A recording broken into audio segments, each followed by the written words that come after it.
মাশাআল্লাহ, জামে মসজিদ।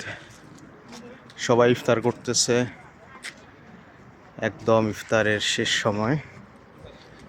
খুব চমৎকার একটা দৃশ্য দেখালাম। সন্ধ্যা ছুঁই ছুঁই, আসরের আগ মুহূর্ত, সবাই বসে বসে ইফতার করতেছে। সুন্দর একটা দৃশ্য। এখানে খুবই সম্মান করে যারা ইফতার করতে আসে বিভিন্ন আজনবীদেরকে। একটা সংবাদ পেলাম যে মালয়েশিয়ায় যে কোনো এক মসজিদে আপনার প্রবাসীদেরকে নিয়ে যে কোনো একটা কটূক্তি করা হয়েছে। ওরা নাকি আধ ঘন্টা আগে এসে বসে থাকে নাকি, এরকম একটা। যদি কেউ বসেও থাকে সেটাও তো একটা ইবাদত আমি মনে করি ব্যক্তিগতভাবে। তো যাই হোক, আল্লাহ সবাইকে সঠিক বুঝ দান করুক।